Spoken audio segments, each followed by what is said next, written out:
नमस्कार, good evening. मैं हूं प्रणय भागवत और आप सभी को हैप्पी नेचुरोपैथी डे। मेरे पास एक क्वेश्चन आया है कि वेट रिडक्शन के लिए सबसे ज़रूरी क्या चीज़ है। तो वेट रिडक्शन के लिए सबसे ज़्यादा ज़रूरी मेरे अकॉर्डिंग है माइंडसेट। आपका एक अचीवेबल गोल होना चाहिए जो आप अचीव करना चाहते हैं। मान लीजिए आपका वेट 100 किलो है, तो आप एक छोटा टारगेट रखें। पहला आपका टारगेट क्या होगा कि मुझे हर रोज़ कुछ ऐसा करना है जिससे मेरा वेट रिड्यूस हो। अगर आप एक पूरा डाइट प्लान, एक पूरा वर्कआउट प्लान नहीं फॉलो कर सकते, तो आप हर रोज़ कुछ ऐसा करें जो आपकी वेट रिडक्शन में आपकी हेल्प हो। सबसे पहले अपनी डाइट पे ध्यान दें। आप जितना खा रहे हैं उससे थोड़ा कम खाएं। आप जितने फैट्स खा रहे हैं उससे थोड़े कम फैट खाएं। जितने आप प्रोटीन्स खा रहे हैं उससे थोड़े ज़्यादा प्रोटीन्स खाने की कोशिश करें। जब तक आप अपनी डाइट को मैनेज नहीं करोगे तब तक आपका वेट रिडक्शन होना बहुत मुश्किल है। उसके अलावा आपको ये भी ध्यान रखना होगा कि जब हम कर रहे हैं, वेट रिडक्शन कर रहे हैं, हमारा स्लीप भी बहुत ज़रूरी है। क्योंकि जब हम सोते हैं उसके साथ तभी बहुत सारी चीज़ें रिकवर होती हैं। हमारी बॉडी तभी रिकवर होती है जब हम सो रहे होते हैं। तो इसलिए स्लीप भी बहुत ज़रूरी है। अगर आपको साउंड स्लीप आ रही है तो एक आपके लिए प्लस पॉइंट है। ऐसे ही आप रोज़ डाइट के अंदर कुछ अच्छा करें, कुछ अच्छा पॉजिटिव करें। जब आप ये सोच के करेंगे कि आपको क्या अचीव होने वाला है, तब आप उस माइंडसेट को कंटिन्यू रख पाएंगे। अगर आप ये सोचेंगे कि मैं एफर्ट्स डाल रहा हूँ, मैं बहुत मेहनत कर रहा हूँ, बहुत हार्ड वर्क है, नहीं हो पा रहा है, तब तक आपको एक नेगेटिव फील होता रहेगा।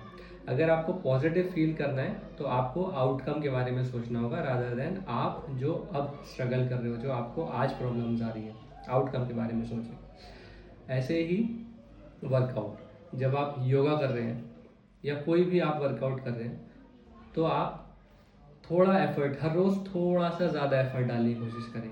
फॉर एग्जांपल क्या होता है, हम सभी वॉक करते हैं, हम और जो लोग डेली वॉक कर रहे हैं, मान लीजिए आप डेली 2 किलोमीटर की वॉक कर रहे हैं, आपको एक हफ्ते तक 2 किलोमीटर की वॉक करके बेनिफिट होगा, लेकिन उसके बाद आपको बेनिफिट होना बंद हो जाएगा। इसके लिए आपको क्या करना होगा, आपको या तो अपनी स्पीड, वॉकिंग की स्पीड को बढ़ाना होगा, या फिर वॉकिंग का जो टाइम है उसको बढ़ाना होगा। अगर आप 2 किलोमीटर आज कर रहे हैं तो आपको 2 किलोमीटर के बाद 100 मीटर और फालतू करना पड़ेगा, जिससे आपकी बॉडी को एक पुश मिलेगा, वो आपकी बॉडी अपने लिमिट से ऊपर जाएगी, तभी आपका वेट रिड्यूस होगा। अदरवाइज आपकी बॉडी की हैबिट में आ जाएगा, आपकी जो भी एक्सरसाइज, जो भी वर्कआउट आप कर रहे हैं। जब तक हमारी मसल्स का वियर एंड टीयर नहीं होगा तब तक हमारी बॉडी मसल्स को रिपेयर नहीं करेगी, और जब रिपेयर नहीं करेगी तो हमारी बॉडी की जो स्टोर्ड एनर्जी है, जिसको हम फैट्स भी कहते हैं, वो यूटिलाइज नहीं होगा।